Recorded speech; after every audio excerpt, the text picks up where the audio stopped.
गुरुदेव जय गुरुदेव जय गुरुदेव नाम किसका जय गुरुदेव नाम किसका जय गुरुदेव नाम किसका।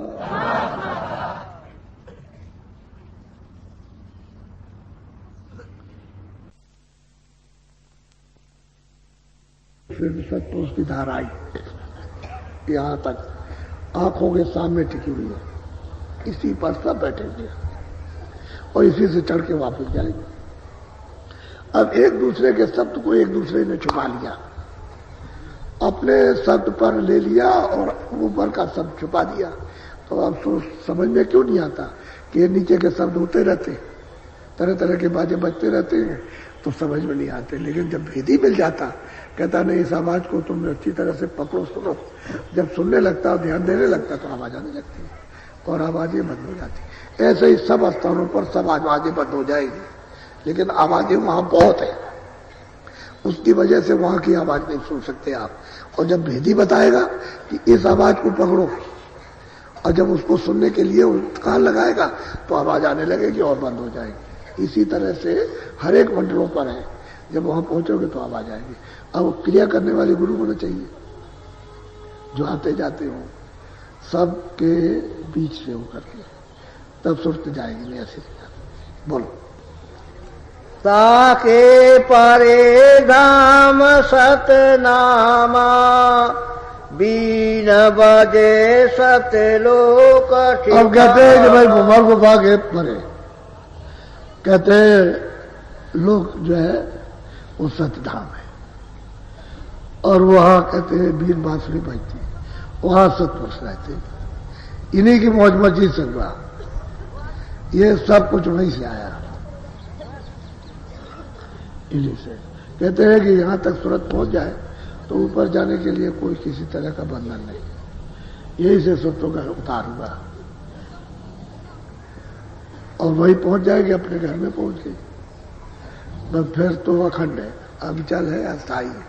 वहां कभी न परिवर्तन होता है, न हुआ, हमेशा एक रहता। और वहां ये कोई जा भी नहीं सकते वहां।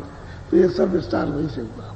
अब सूरत को कितनों को पहुंचाया वो स्वामी जी महाराज ने एक करीब 30 साल की अवस्था में कितनों को पहुंचा दिया। उन्होंने 30 साल के अंदर कितनों को पहुंचाया उनको, और उन्होंने कहा कि इसको पहुंचा दिया, इसको। उसने भी कहा मैं पहुंच गया। वो भी चिल्लाता है कि मैं ऐसे पहुंचा, इस तरह से, ये मैंने देखा, ये देखा, ये देखा। जो चीजें कही नहीं जाती वो भी वो वर्णन करते, बताते। वहां तो बहुत कुछ है। ये जो कुछ भी कहा है तो इशारा है, वहां तो बहुत कुछ है। सब लोगों में बहुत कुछ है, किसी लोग का कुछ कहा नहीं जाता।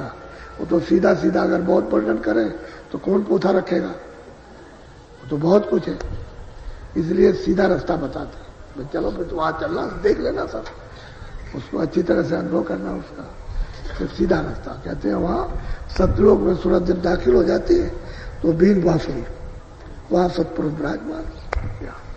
बोलो। हाँ। सोनत सोरत फिर आगे चढ़ी, अलख लोक में जाकर। कहते हैं कि जब सतलोक में सतपुरुष का वो सदगुर पद है, त्रिकुटी में गुर पद, 10वें द्वार में पिया पद, और सतलोक में सदगुर पद। कहते हैं सूरत जब वहां पहुंच गई, सतपुरुष का दर्शन हुआ, तो उन्होंने अपना बल, अपनी ताकत और सूरत से कहा जाओ ऊपर जाओ। तो फिर है अलख लोक, वो सतलोक से भी बड़ा है,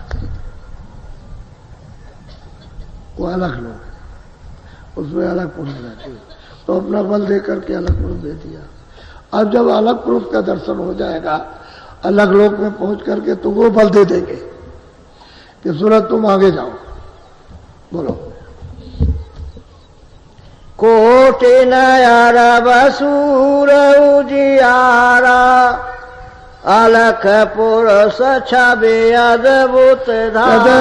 सतपुरुष तो है ही, ये रचना तो सब इन्हीं से हुई है, लेकिन ऊपर में जो है वो अलग पुरुष, कहते हैं कोटान कोट, अरबों अरबों, यानी सूरज और चांद, इनका एक एक रोम के अंदर प्रकाश है। तो ये इशारा किया है,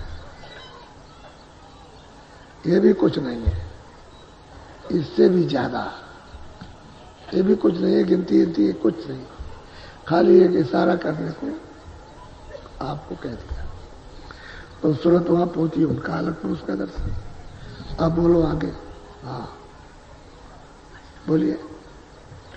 तासे अगम लोक को चली, अगम पुरुष से जाकर। कहते हैं कि उन्होंने अलग पुरुष ने जब मदद दी और उसको मतलब यह है कि सब सहयोग दिया, तो सूरत आगे गई अगम पुरुष में, जा करके अगम पुरुष से मिली, यानी दर्शन हुए। अब वो कैसा है, जब सूरत ने यहां जाकर के देखा कि वो है कैसा, बोलो। खरबन सूर चांद पर कासा, दोने का वहां की अगम विलास। कहते हैं कि खरबों खरबों सूरज और चांद, उसके एक एक रूम में मैं तो समझता हूं कि ये भी इशारे ही है, इनको भी कोई नहीं कुछ कह सकता, इशारा किया इन्होंने। ऐसा वो आगम पुरुष। अब आगम पुरुष ने जब अपना बल दे दिया तो फिर सूरत आगे चली, बोलो। हाँ। दोने का वर्णन कैसे गाऊं, जग में कोई दृष्टांत न पाऊं। वो कहते हैं भाई सूरज जो यहां से जाती है कि भाई मैं धुन का क्या वर्णन करूं, कि वहां क्या धुन है, क्योंकि यहाँ कोई नमूना, कोई इशारा या कुछ है नहीं, कुछ भी नहीं है, ना अलग पुरुष की आप धुन का और ना आगम पुरुष की, और आगे उसके अनामी धाम है। ताके आगे रहता अनामी, बस ये है। निज घर संतन वरनास। वो अनामी धाम है, एक अनिय अनामा सज्जन प्रभु धाम। ये अब ये कितना बड़ा है, बेइंतहा बेशुमार, जबान से कहने में, इशारों में कहने में नहीं आ सकता। ऐसा वो अजर अमर था, वही सच्चे मालिक। मीराबाई वही पहुंची, मैं मिल जाए पापी अपना तब मेरी भी हो जाती। उसने भी ऐसा मुकाम तय किए, वहां गई। रैदास जी भी वहां गए, चरणदास जी, भीखा साहब, गोविंद साहब, बहुत से लोग कलयुग में आए और आकर के महापुरुषों ने पहुंचाया। अब यह है कि जीव यहां पड़े हुए, अब इनको रास्ता ही नहीं मिलता, क्या करें, भटक रहे, इधर भाग रहा, कोई इधर भाग रहा, कोई कर रहा। अब बताइए कैसे रास्ता मिलेगा और कैसे पहचान सकेंगे, कोई भाग से स्वभाग से, इनमें तो खोज खत्म हो गई। ये तो महापुरुषों की खोज करते नहीं कोई भी, कि कोई जानकार कोई मिल जाए, तो इनको तो विचारों को है नहीं है। अब वो महात्मा किस तरह से संस्कार डाल डाल करके योग बनाते हैं कि आगे जो महात्मा आएंगे कम से कम इनमें खोज पैदा हो जाएगी, इच्छा पैदा हो जाएगी। तो असल में तो इनमें तो खोज खत्म हो गई, ये जानते नहीं क्या किए, वैसे ही चिल्ला रहे इसी में। ये न स्वर्ग को समझते, न वैकुंठ को समझते, न वो ईश्वर को समझते, किसी को कुछ नहीं, वैसे ही कर्मों के चक्कर में वैसे में पड़े, इंद्रियों के भोगों में। तो इसमें क्या मिलना जुलना, कुछ नहीं मिला। अब संतों की इतनी बड़ी गति, पहुंच, इतने बड़े सामर्थ्य, और वो मतलब ऐसे मनुष्य शरीर में आते, तो आप उनको पहचान लेंगे, कैसे पहचानेंगे? वो तो जब ले जाएंगे तभी आपकी समझ में आएगा, जब आंख खुलेगी तब, जब अपने रूप को देखोगे और उनको देखोगे तब पहचानने में तब मालूम होता है, ऐसे कुछ नहीं। तो वो आपका असल में, वो तो धाम आपका वो है। उन्हीं अवनामी पुरुष ने अपनी इलोर से अगम पुरुष, अगम लोक में स्थापित कर दिए। उन्हीं अवनामी पुरुष ने अलग पुरुष को अलग लोक में स्थापित किया। उन्हीं की इलोर से, यानी ये सत्पुरुष ये सतनाम सतलोक है। अब उन्होंने तो ये अपना निज रूप ये तीनों लोगों में, बाकी रचना सब सतलोक से होगी। रचना का जो भी विस्तार होगा सती लोक से होगा। वो लोग तो अनामी पुरुष तो वो तो अथा है, बाकी जितने भी है वो इन सब से, ये तो कुछ नहीं है, इतने बड़े बड़े। और वो सतलोक, उसमें तो ये ऐसे जर्रे जर्रे लोग बन जाए और सतलोक में ऐसे फेंक दिए जाए तो कुछ नहीं है, पता ही नहीं चलेगा, ऐसा सागर है। असल में बात यह है कि महापुरुषों की कितनी भारी गति है और आप उनको बुद्धि लगा करके जानना चाहते हो, और बुद्धि वहां जाती नहीं, बुद्धि तो यहीं रह जाती है। जो चीज वैकुंठ स्वर्ग की वहां रह जाएगी, जो चीज जो है सहदल कमल की वो वहां रह जाएगी, जो चीज जो थोड़ी बहुत वो मतलब त्रिकुटी में खत्म हो जाए सुरत जाती है। जब शब्द रूप हो जाती है तो सुरती जाएगी, बाकी उसके साथ कोई मसाला नहीं जाता है, बस सुरती चलती है अकेले। वो जो चेतन है वही देखती जाती, सुनती जाती, सुनती। खुशबू तो उधर बहुत है, खुशबू का तो दिन रात तूफान चलते रहते हैं, अंदर चलते हैं खुशबुओं के। यहाँ खुशबू कहाँ से आएगी? यहाँ सुगंधी नहीं है, ये तो कुछ नहीं है, तो नाम निशान। वैसे इससे ज्यादा स्वर्ग वैकुंठ में, उससे ज्यादा ऊपर में, उससे ज्यादा और ऊपर तो मतलब उसके सुगंधी के बड़े बड़े तालाब, दरिया, ये सब चल रहे हैं, सागर सुगंधी के। तो ये तीनों चीजें हैं, आंख भी है, कान भी है, नाक भी है। ये सतलोक में भी आंख कान नाक थी और यहाँ भी आंख कान नाक है, और जहां की बैठाया था अंदर में एक आंख एक कान एक नाक। अब इस पर आवरण आ गया, बस इतनी बात, आवरण हट जाए तो इसका काम होने लगे। और महात्मा जब ले जाते हैं तो आवरण ही तो हटाते जाते हैं, तभी तो इसका निखाली स्वरूप निकलता जाता है। और त्रिकुटी में पहुंच करके जब उतार देते हैं कपड़ा तो वो शब्द के धार मिल जाकर एक शब्द हो जाती है, तब जलवा देखने को दिखाने को मिलता है। ये खुद जलवा करती है। इसी सूरत में जलवा करने की इतनी क्षमता हो जाती है इसमें कि जलवा करती है और जलवा देखती है। फिर ये खेल कूद जो इनका होता है, यहां से पता चलता है कि सुरतों में कितनी क्षमता, कितनी ताकत है, कितनी शक्ति है, कितना प्रकाश है, और इसमें कितनी आवाज है, तब मालूम होता है, ऐसे कुछ नहीं। तो ये आपको थोड़ा सा संदेश, ये आपने वैसे कभी सुना भी? मैं वैसे जब सुनाता था तो कहते पता नहीं कहां से ले आए। अरे भाई मिल जाए कुछ नहीं। और भी महात्मा जो पहले हुए उन्होंने सबने कहा, सबने देखा। मैं अपने घर की बात तो नहीं कहता। अरे भाई जो सनातन रास्ता है अनाथ काल का, जिस रास्ते से आए हो वही बात आपको सुना रहा हूं, जो तुम मानते क्यों नहीं हो? अच्छा जब प्रमाण का समय आएगा तब दे देगा, अभी सुन तो लो। तो मतलब ये जीव बेचारे भागते थे।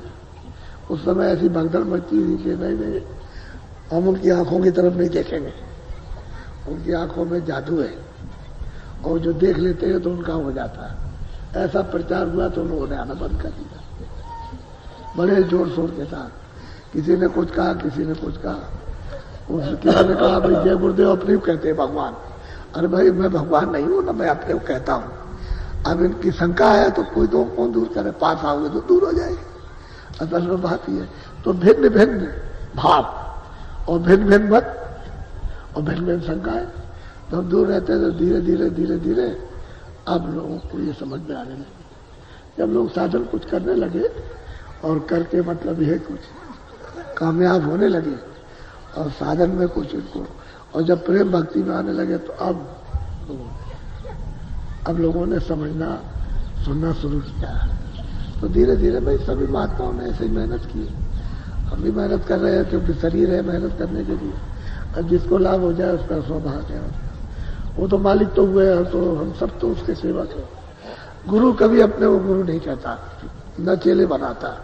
दो बात हम अभी समझाते हैं और सब महात्माओं ने कहा, न वो अपने को गुरु बनते और न चेले बनाते। गुरु जो है वो बैठा हुआ, वो ये कहते हैं तुम आओ और हम तुम दोनों एक दूसरे से प्यार करें और चलो ले चलो। गुरु तो सबका वो है, मालिक वो है, और मालिक की चीज बनाई हुई कोई नहीं बना सकता।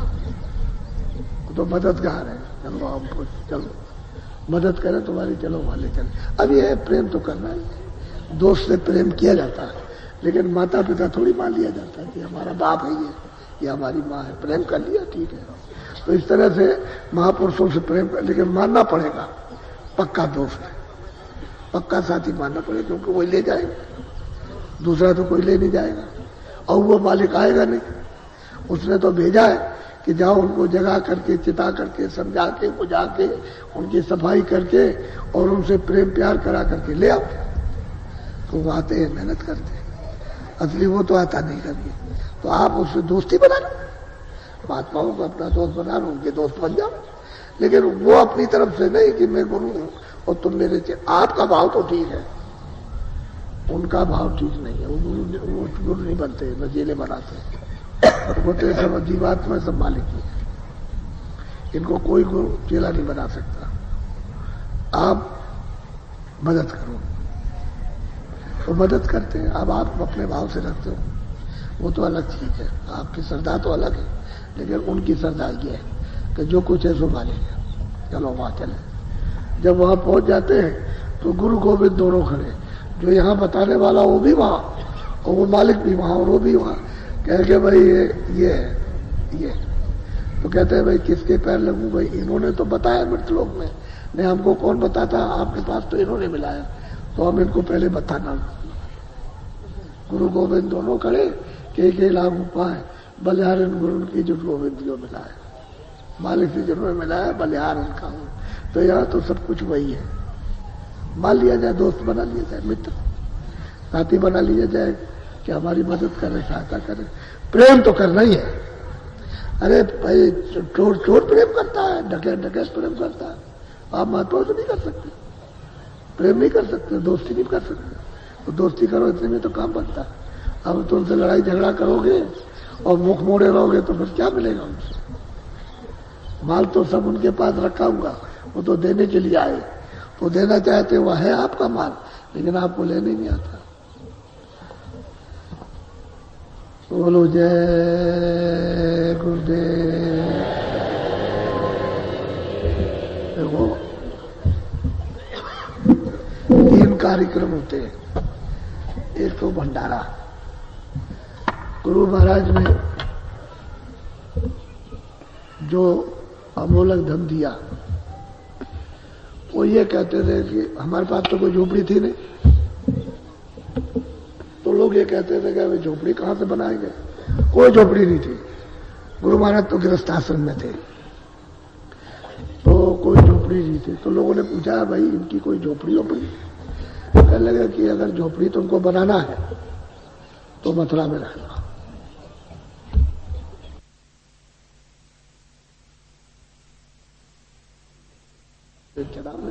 अरे कह लगे उसकी फिक्र मत करो, जिसके पास परमार्थी धन होता है सब कुछ होता है, वो जब चाहेगा तब हो जाएगा। अभी लेकिन ये है कि मैं सत्संग तो बाहर करता था, मथुरा में तो करता नहीं था। मैंने तो बाहर ही सत्संग किया, पूर्वी क्षेत्रों में, इधर राजस्थान में पहले, और ये तो बाद में फिर जब ये सब लोगों ने प्रेरित किया कि कहीं ना कहीं कोई झोपड़ी, कोई कुटी, कोई रहने की कोई जगह, ताकि लोगों को बताया जा सके कि वहां रुके हुए। तो हमने कहा भाई देखो गुरु महाराज ये कह गए थे कि मथुरा में जब कभी झोपड़ी बनाना और पहचान रखना तो मथुरा में रखना। तो फिर यहाँ मथुरा आए। ऐसे ही सहज स्वभाव से एक आदमी बात कर रहा था कि हम अपनी जमीन बेच रहे हैं। एक डॉक्टर साहब थे, सिविल सर्जन, उनके यहाँ ठहरे हुए थे। उनके साले हमारे पास आते जाते थे, उनका बहुत प्रेम था, तो ले आए अपने बानोई के पास। तो वहां रुक गए तो बात कर रहे थे कि हम अपनी जमीन बेचना चाहते हैं। तो हमने सुन लिया, तो हमने कहा, हमने कि माता जी कोई आपकी जमीन है आप बेचेंगी? कहले हाँ जमीन है मेरे को बेचना। तो हमको जरा दिखा दीजिए। हमारे गुरु महाराज कहते थे कभी झोपड़ी वोपड़ी बनानी हो, जब सत्संग शुरू हो जाए और बनाना चाहो तो मथुरा रखना। तो उन्होंने डॉक्टर साहब से कहा कि जरा दिखा दीजिए। तो ले गए हमको वहां कृष्णनगर में दिखाया। तो हमने उनसे तो कुछ नहीं पूछा, देख लिया। देख करके आए तो जमीन बड़ी लंबी चौड़ी, और मतलब ये वहां तो कुछ बना नहीं था। हाँ, इस तरफ में सड़क के इक्के दुक्के मकान थे। तो हमने पूछा माता जी से, हमने कितने में देंगे? कहले वो तो मैं डॉक्टर साहब से पूछूंगी। उन्होंने डॉक्टर साहब से पूछा कि हम 3,000 में दे देंगे। 3,000। तो 2 प्लाट थे, 120 फुट का, दूसरा लंबा था 300 फुट, और 100 फुट का, वो भी 300 से ऊपर था। तो दोनों प्लाटों का उन्होंने कहा कि हम 3,000। तो हमने माता जी से कहा कि डॉक्टर साहब से पूछिए कुछ कम हो सकता, कम हो सकता। तो डॉक्टर साहब ने कहा कुछ नहीं, चुप हो गए। तो हमने कहा ठीक है, उनकी इच्छा नहीं होगी इसलिए उन्होंने कहा होगा। तो फिर हमने कहा अच्छा ठीक है ले लेंगे। तो उनको इकट्ठे करके और उनको पैसे दिए तो गए रजिस्ट्री कर लिया। डॉक्टर साहब से कहा कि हम आपको पैसा दे देंगे, हमको 500 रुपए दे दिए, क्योंकि तो जंगल है, तो वहां कुछ थोड़ा सा बना देंगे तो बोंडी बाल सी कुछ हो जाएगी, तो हम तो बाहर चले जाएंगे, हम तो यहाँ रहेंगे नहीं। तो उन्होंने 500 रुपए दे दिए, कहते जब आपकी इच्छा हो तब दे देना। तो वहां ईट लेकर के उस समय पर 6 रुपए 1000 ईट थी, यानी सन 52 में 6,000 रुपए ईट, 6,000 रुपए ईट, 6,000। इसको सुन लीजिए, 52 की बात बता रहा हूं आपको। तो ईटें ले ली उससे और वो पौंडी दीवार बनवा दी, और वहां एक छोटा सा कमरा खपड़ेल का और रख करके हम चले गए बाहर। और तो बनवा, एक प्लाट था वो खाली पड़ा रहा इस तरह से। फिर धीरे से जब भंडारा हुआ मथुरा में, तो 40 आदमी आए थे, 40 भंडारे में, कुल मिलाकर के 40 आदमी थे। दोबारा भंडारा हुआ तो करीब करीब 2000 आदमी आए। बस तीसरे चौथे भंडारे में भरने लगा वो। फिर जब वो 4-5 भंडारे हुए चारों तरफ इंतजाम करके, तो ये हुआ कि तो छोटा हो जाएगा। तब फिर यहाँ जमीन खोजी गई। ये पहले जहाँ मथुरा की रिफाइनरी है इसको देखा, उस पर 5-7 हजार रुपया खर्च किया, इसको दे दिया, उसको दे दिया, अच्छा ले लेंगे, लेकिन ये बयाना ले लो आप। बयाना ले लिया। जब यहाँ आए तो यहाँ एक सड़क पर बैठे हुए थे एक आदमी। तो हमने कहा भाई स्टेशन किधर? ये सामने। वो देखो प्लेटफार्म दिखाई दे रहा, कोई मकान नहीं था या कोई पेड़ नहीं था, वहां से सामने दिखाई देता था सड़क से प्लेटफार्म, और वो गाड़ी खड़ी है, देखिए वो आदमी चल रहा है। तो हमने कहा ये बहुत अच्छा है। अच्छा ये बताओ जब कोई जमीन बिकाऊ है?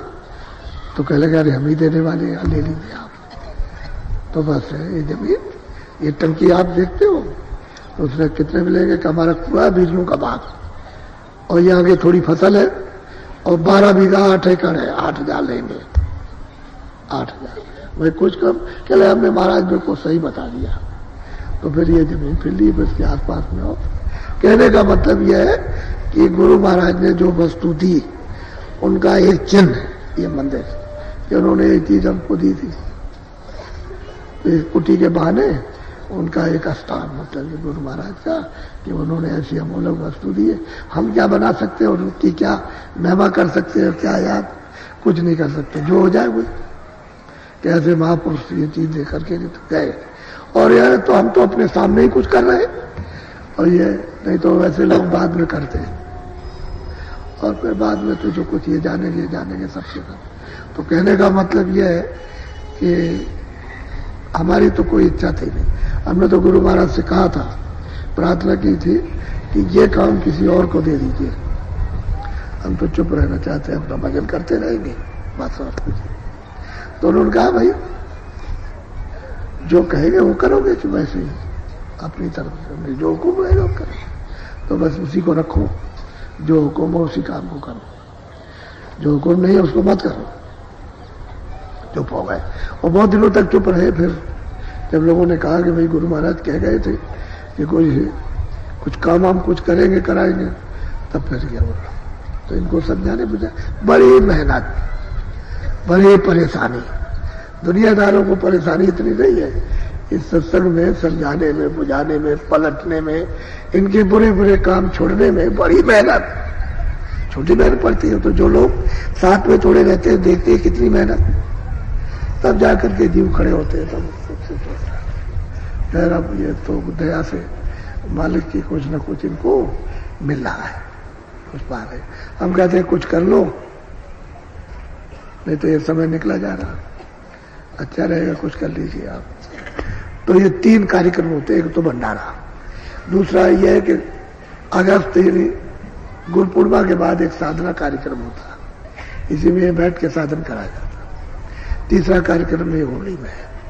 ये इसलिए रखा था कि भाई चलो थोड़े बहुत आसपास के भी फायदा उठाते रहेंगे, बाहर तो हम ज्यादा घूमते ही रहते। अब की बार हम यहाँ रुक गए, जब से गुरु पूर्णिमा का कार्यक्रम नीम सारण में हुआ उसके बाद आश्रम में रुक गए नहीं। अब की बार वैसे तो हम रहते ही नहीं थे, कभी 15 दिन कभी 10 दिन, बस यही कभी 15 दिन कभी 10 दिन बाहर चले गए। तो ये सब उजाड़ पड़ा हुआ था, अब के रुक गए। तो अब की मंदिर में भी खूब कार्य करता। हम चाहते हैं कि लोग मंदिर में बैठ करके कुछ भजन भी करें, कुछ ध्यान भी करें, कुछ सत्संग भी सुने। बरसात आती है, जाड़ा आता है, बैठने की जगह नहीं रहती है, इसलिए मतलब है कि इनको उससे जो सेवा करते हैं इनको उससे परमार्थी लाभ हो जाए। तो आप ये समझिए मेरा तो कोई खर्चा है नहीं, मेरे पास तो कोई अमाल है नहीं। मैं कोई बीड़ी नहीं पीता, कोई तंबाकू नहीं खाता, कोई सुपारी नहीं खाता हूँ, कोई पान नहीं खाता। दूसरा ये मैं कोई कपड़े खरीदता नहीं, मुझे जो लिया करके देते थे वो पहले। मेरा तो कोई खर्चा नहीं, सूखी रोटी खाता हूँ। तुम जितनी मिठाई लाते हो और तुम वहां देते हो, हम उसमें से इतना भी नहीं खाते, ये सब ही खा लेते हैं, सबको बढ़ जाता है। तो असल में तो सूखा साखा खाता हूँ और मेरा कोई खर्चा नहीं है, कोई भी। अगर मेरा कुछ खर्चा भी खाने पीने का रहे तो मैं उससे ज्यादा मेहनत करता हूँ। अब भी खेत में मेहनत करता हूँ, खेत में फड़ुआ चला रहा हूँ, खेत की गुड़ाई करूँ। अब भी उसमें कुछ बो दूं, तो मैं तो करता ही रहा, तो मतलब उतना तो मैं कर ही लेता हूँ उसमें। तो मैं तो अपने स्वयं अपने भरोसे पर, यानी शरीर जितना चल सके उतना करूँ, तो मैं मेहनत करता हूँ आपके साथ। तो मेरा कोई खर्चा नहीं, मेरे पास कोई अमाल नहीं। और मुझे जो कुछ भी आप दोगे मैं अच्छे काम में लगा देता हूँ। मैं किसी का पैसा कोई भी अगर कुछ भी कोई देता तो मैं बुरे काम में लगा नहीं सकता, अच्छे काम में लगा देता, उसी में लगा देता, ताकि लोगों के काम आ जाए, यानी जो संगत आएगी उसके काम आ जाए, बस ये। तो मेरा कोई खर्चा, मेरे पास कोई अमाल हो तो करता हूँ, तब तो ठीक है। मेरे पास कोई अमाल नहीं, समझ। जैसे लोगों को अमाल लग जाता है बीड़ी तंबाकू इसका उसका, तो मेरे पास कुछ नहीं, बस। तो बस ये सादी जिंदगी, सादा रहना चाहिए और क्या। और मैं तो हमेशा ही सोचता हूँ कि अगर कोई एक काम संभाल ले तो छोड़ के भगो यहाँ से, इसमें कुछ नहीं रखा सिवाय परेशानी के। तो कुछ बहुत परेशानी होती है जीवों के लिए। तो ये गुरु महाराज का जो आदेश है उसका पालन होगा, जो हो सकता होगा। हम तो कुछ नहीं कर सकेंगे, उनकी कृपा जो होगी करेंगे। तो ये होली का कार्यक्रम अब की बार ऐसा कभी होली में नहीं हुआ जैसा ये दृश्य दिखाई दे रहा। यहाँ कोई भी जगह आपको बची नहीं और लोग पीछे बैठे, इधर बगल में बैठे, उधर बैठे हुए, ऐसा होली में कभी नहीं हुआ। ये होली के अवसर पर ऐसा नहीं कि इस तरह की भीड़ आती हो ऐसी। हम तो सोचते थोड़े लोग आ जाएंगे और थोड़ा सा अपना हो जाएगा फिर चले जाएंगे। भंडारे में तो जरूर होती है, लेकिन होली के अवसर पर ये देखिए सर। अच्छा, आप लोग कोई सूचना तो देते नहीं कि हम भी आ रहे, हम भी आ रहे, हम भी आ रहे। तो ये बताइए आप कि किस तरह से इंतजाम को हम समाचार हो कि भाई आप भी आ रहे, ये भी आ रहे। अब वो चला गया सब कुछ, जो कुछ भी है वहाँ हरिद्वार, और वहाँ वृंदावन में कुंभ हो रहा, तो वहाँ सब सामान चला गया, सामान ही नहीं मिलता। और आप उधर से इसी जमीन में गुजर करो, इसमें त्याग, इसमें आनंद है, इसमें जमीन में। ये तो घर में आप खाते पीते खूब रहते हो, अच्छे कपड़े पहनते हो, अच्छा खाना खाते हो, सब है, लेकिन ये त्याग की जगह, समझे, सादगी, इसको भी सीखना चाहिए, सादगी और त्याग। हम तो पहले लंगोटी पहनते थे, एक चद्दर डाली लंगोटी रखते थे, बस 2 लंगोटी रहती थी, एक अचला, उसको ओढ़े रहते थे और कपड़ा भी कुछ नहीं पहनते थे। ये तो आपके बीच में आए तो धोती पहनने लगे, नहीं हमको क्या शर्म, कुछ नहीं, हम तो ऐसे रहते ही थे। हमारे लिए क्या, हम तो मतलब बहुत दिन तक रहे ऐसे। तो जो हम स्वामी जी के पास आए तब भी वैसे ही थे।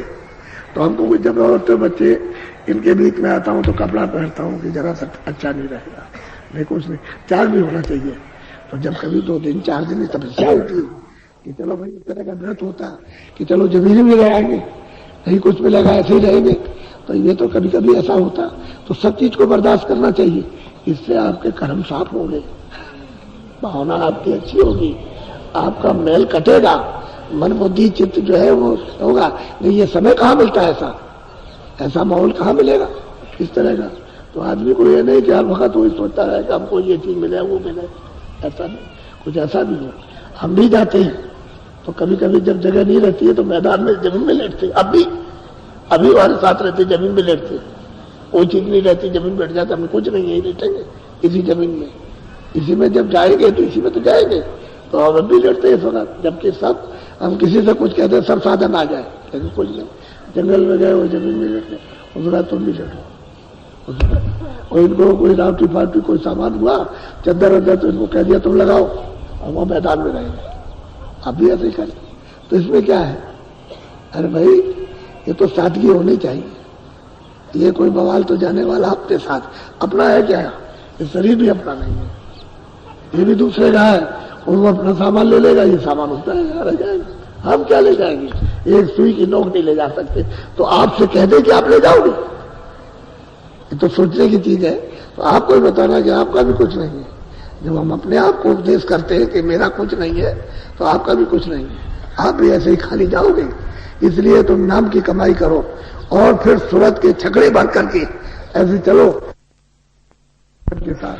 तो तुम तकलीफें तो तुम्हारे कर्मों की है, तुमने जब तकलीफों के दरवाजे खोल दिए तो ये तमाम तकलीफें आ गई। पहले तो सब ठीक थे, अब जब करते रहे भाई तकलीफों को मत खरीदो, दरवाजे मत खोलो, तो आपने दरवाजे खोल दिए और खरीद ली। अब जब घर में घुस गई, इस मनुष्य शरीर में निकल नहीं रही है, तो आप सुनते नहीं तो मैंने तो सब कुछ कहा, तुमको तो सब अब याद आ रहा है कि बाबा जी सब कुछ कह चुके, सब कहा कि आगे समय कैसा आएगा, ये कैसा होगा, सब कुछ कहा, तुमने छोड़ दिया। अब तुम कहते हैं जो है देखो अब भजन कराना और कोई बात नहीं करनी। तो इसलिए